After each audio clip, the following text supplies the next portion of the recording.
Well, hey friends, good morning. We are still in Oregon. We are at Farmington Gardens, and I'm going to take you inside because we're going to do a little shopping for some privacy material. So one thing that I had considered when looking at privacy for my own garden was something like a vine, because I have that chain link fence back there. A vine is actually a really beautiful element. There's a couple things to take into consideration though. For privacy, I would typically go with something more like this 5-star jasmine. This is Tracheosplerum jasminoides. This is lovely to cover walls, anything sort of vertical that you want to disguise. This is also great if you were to put it up in a planter. So think urban balcony. This is another great option because you may not have the capacity to put a hedge along, say, the balcony off of a condominium or something like that. So a vine is actually a really, really great privacy move. You just have to make sure that you are planting it on a structure that can support it. The other reason to choose a vine is it has a very low profile. So if you are not working with a lot of space and you want some coverage, a vine is an exceptional way to go. Okay, so I want to show you a hedge option for your full to partial shade areas. We are standing next to a bunch of camellias. Now, a camellia is going to be a really large shrub, so you are going to need a lot of space in which to contain it. The specimen I am next to, this is an apple blossom, I think. Yeah, this is an apple blossom. So this guy can take full to part shade. It is going to get 10 feet tall, 10 feet wide. Now, when I work with privacy hedging and I'm working with a camellia, I'm not going to space this every 3 feet because you are going to end up in a world of hurt. They're going to struggle really hard for nutrients as well as water. So maybe a camellia that's going to get 10 feet wide, I might place that 5 feet on center if I'm feeling super aggressive. But I'm not going to do a 3 feet on center. That doesn't make a lick of sense. So you're going to want to space these 5 to 7 feet based on the maturity of the specimen that you are bringing home. So something like this next to me, this is probably, I don't know, 2.5 feet at best. So I would choose this probably every 5 feet on center, 7 feet if I feel like I have a bit of time before I really need that privacy going on. The other thing is that your selections are really going to vary based on what you have. So when you're shopping for privacy, I don't want you to just think of like how tall it needs to be, but how wide. Because if you only have, say, 3 feet to play with, and you're trying to squeeze in a specimen that wants to be 10, 15 feet wide, I think you're ending up with a maintenance nightmare on your hands. So think about how much you want to maintain your hedge, how tall you want it to be, but then what is like a reasonable width, because you are going to be the one maintaining it. And so don't set yourself up for failure. So next we're going to land ourselves in a bit of evergreen land. And there's a couple things that are like, Kate approves this message, Kate does not approve this message. And I want to walk through the variety of evergreens here because I think this is a real classic that people go with. This is an emerald green arborvitae. They are lovely. They are durable. They are bulletproof. These are a wonderful selection. They are saying, like, typically people think of an emerald green arborvitae as being like 3 to 5 feet wide. I feel like they can get a bit beefier than that. But typically 3 to 5 feet wide with age is your thinking here. If you're past the 10-year marker with your hedge, you're going to get bigger. You're going to get taller. It just is what it is. But this is a lovely evergreen screen, and it's just a nice standard foliage. Behind me, we've got a couple other things. We have this guy. Now, this is a Leland cypress. I see people install a lot of these, and here's my 2 cents. You can get them for cheap, so that's a bonus there. However, what I think people don't realize is this can grow 20 feet tall in 5 years. So if you have a property that can consume a 20-foot tall tree that has a like 10 plus foot spread, knock yourself out. I've seen this actually in side yards in the city, and people hedge it into like a really beautiful green screen. And again, if you are up for that, knock yourself out. But the trouble I see is Leland cypresses are number one. They are thirsty monsters. You are hard pressed to find anything that are going to grow at their feet, which most people will want something to kind of like give these trees some shoes down here. Okay, so that's first issue. Second issue, if you're going to shear this into a really insanely tall hedge, at some point you are going to reach your height maximum for your ladder and also for any vendor that you're going to bring in who's actually going to perform the work. You're also going to need to hit this at least 2 times a year. So just buyer beware. Think about your limitations, your space, and how much time you want to invest in a hedge. So high maintenance hedge, low maintenance hedge. Shall we move on? So now let's talk laurels for a second, because laurels come in a variety of shapes and sizes, and I actually use this item quite a bit. So laurels, English laurel for me is a no-no. I won't go there. I don't like them. They are massive and they're just a total space and water hog. To my left here, this is actually a Shipka laurel, a Shipkanesis. And this would be something that I would actually reach for, because unlike an English laurel, it's well contained.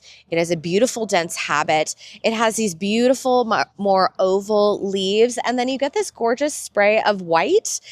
It's not going to steal the show, but it is a stunning option for you. It's also going to not take up too much space in the landscape, so this might be a good application for a city garden. Now, the cool thing about a Shipka laurel is they're not going to get too massive, so think like 10 feet tall. However, it's also going to get 10 feet wide. So can you prune it to shape? Absolutely. You just need to be prepared to do so. It's not going to be as aggressive as, say, an English laurel or even those Leland cypresses that we just looked at. But if you need a green screen in the city and you're looking for just that beautiful glossy hedge of a nice almond-shaped leaf, this is a lovely selection. I'm going to see if I can find a Portuguese laurel, because when I have a little bit more room to play with, I love a Portuguese laurel because you get a little bit more visual interest with the stem. So let me hunt for that one, because that's another good option for you. So I didn't find a Portuguese laurel. I'll still pop a picture of it up on the screen, but that is, again, it's a little bit more visual interest, and I've used it at several properties this year. Now, another one that I came across that is one that I haven't reached for a ton, but it is an option, and I want you to know like what you've got. So if you've identified that you want a hedge, you want it to be solid, evergreen, and have a nice glossy leaf to it, because you have to think about that visual as well. This is a skinny skip. So this is a version of the Shipka laurel, but this one only gets 4 feet wide. And so this is kind of a nice option if you're looking for something for a city lot, you want it to be more compact. This would be the way I would go there. So let me actually pop around and see if I can find my hedge in my front garden, because I love a taxus. I think it is so elegant. It is so chic. She is going to be a little bit of a slower grower, but let me see if I can find it and I'll tell you why I like to choose that one. Beside me, I have 2 different taxus. I have Taxus fastigiata. This is kind of more of like the straight species. And then I have a Taxus David. I love both of these. I use these both frequently. This one next to me is actually the one I have in my front garden. Now, a taxus hedge is lovely. It can take a minute to get going. I find that this one is very much that sleep, leap, creep in terms of like growth on year 1, 2, and 3. In fact, our hedge is headed into its 3rd year, and we are just now seeing some growth. It can have a bit of an adjustment period. This is going to be a more expensive option for you, but like, look at her. She is gorgeous. This is a very soft needle. It's very classic. I wanted something very clipped and structural in my front garden, and so that's why I went for this one. This is also one of my favorite plants. It does produce a little berry. This is toxic to dogs, cats, kids, humans. But I don't have any animals or humans that munch on my shrubbery, so I'm not worried about it. The next selection over here, this is a David. What's kind of interesting about this one is it's a bit more condensed, and it has a really awesome little yellow margin around it. So this one I will actually use sometimes as like a standalone specimen if I'm trying to screen something. So think I have like maybe like a garbage can enclosure in someone's front yard. I will put like a mini hedge of those there just for some nice tall height, and then maybe anchor it with another tall element somewhere else in the garden. So two more options in the taxus family. Both of them I love and use frequently. In terms of maintenance on these guys, it's actually really easy. They take very well to shearing. I haven't had to touch mine yet because she is a bit of a slow grower. Now that it's established, I might expect 6+ inches of growth a year. So it's a slow moving boat, but I want that for my front hedge. I wanted immediate impact, so I paid for a taller specimen, and then I'm just gonna let it ride. And I know that maybe next year I might prune the top. That might be as far as I go, but a pretty low maintenance plant. Once they get much bigger and established, I might have to do more, like a more aggressive pruning once a year, but like this is a pretty bulletproof hedge, and it stays a nice width too. The David is always going to be more slender. The fastigiata can be a bit beefier. This can get over 5 feet. I'm going to keep mine clipped to about 3 to 4. I want to take you through a different selection that I really love. So when we're talking about hedging, we're wanting to really think about a couple things. We want to think about how tall we want our privacy. We want to think about what we want our hedge to look like. So when you close your eyes, are you thinking a glossy leaf? Are you thinking a needly texture, like a soft frond, so on and so forth? But maybe a third way we also need to think is how much space we have to give. And I know we've talked about like width of plants, but also we can talk about width of border and how we're filling for privacy at a variety of sizes. So behind me is a magnolia. This is an adorable, adorable specimen. I love this so much. This one is Little Gem. There's also teddy bear, so on and so forth. Now, one might not think that this would be a privacy hedge, and I wouldn't plant this just as a hedge. But what I might do is I might plant this as a mixed border to create privacy in almost like a hedge-like form, but it's staggered. So let me give you an example. I may plant a row of magnolia, and I might strategically place them so I'm covering certain points, like a neighbor's window, a view I don't appreciate, and I would place them down the line, right? I would then come in with a mixed border that might be around 5 to 6 feet high, right? So I have this canopy achieving privacy at that highest level, and then I'm bopping down to my next level where I'm wanting privacy in that 5 to 6 foot range. And then I can bring it even lower to add in a lot of like floriferous moments. I can bring in hydrangeas. I can bring in all of the fluffy stuff. So essentially I'm creating privacy at multiple layers, and I'm veering away from the formality of a hedge moment. So when we're thinking privacy and we're thinking a hedge, maybe think about building in hedgy layers as opposed to just a singular straight row. Of course, you got to have the space to do it. So I want to go over kind of my wish list and my parameters for my garden. And I want to say this with my situation may not be your situation. And so I want you to just kind of hear my parameters and think, okay,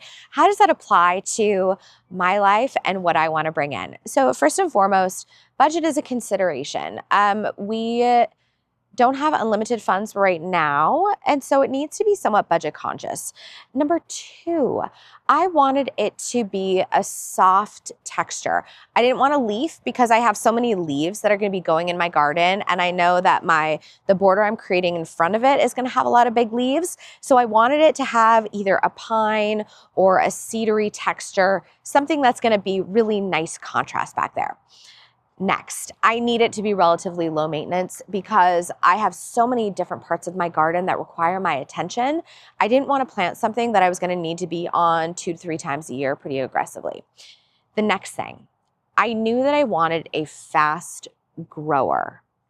That's a big deal for me because I need something that will achieve some height within like a year or two. And that is actually really hard to find unless you're buying a tree that's like a green giant arborvitae, and that sucker will get 10 feet tall, or 10 feet wide, excuse me. I don't want something that's gonna be wide. So I want something that's gonna stay nice and columnar, say 3 to 5 feet, something I can keep sheared to 3 feet.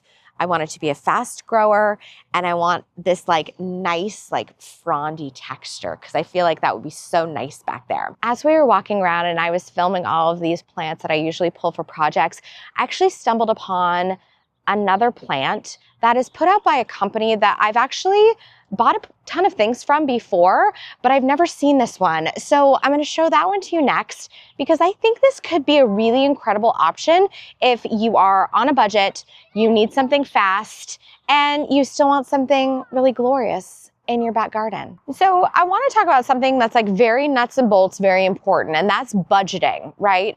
Hedges are literally some of the most expensive things that I do, and it's simply because you need so many large plants all in a row, and you can blow through hundreds, thousands of dollars in the blink of an eye. So let's break down kind of from a design perspective how I approach things. In design, you can have three things. You can have fast, you can have inexpensive, or you can have good.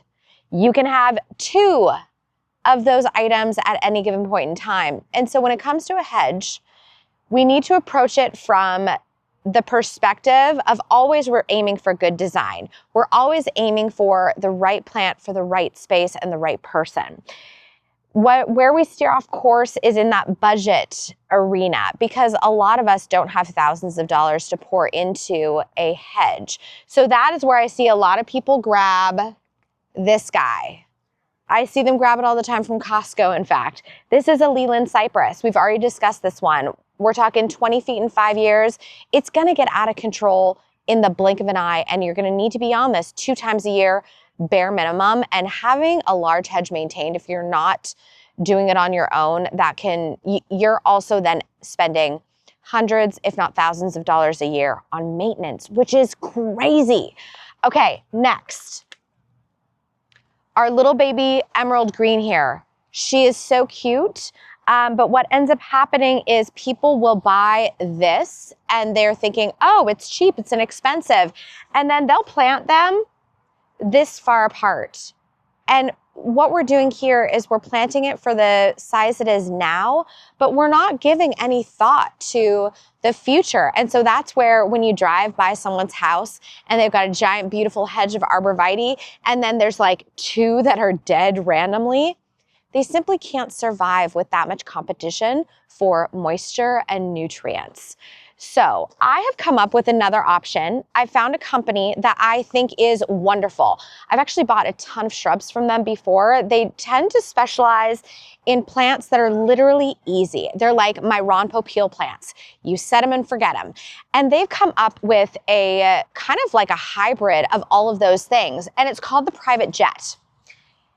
Here's where we are. We're buying a plant that's smaller, right? I mean, this is like 2 feet tall, but we're already off to a much better shape than, say, our arborvitae.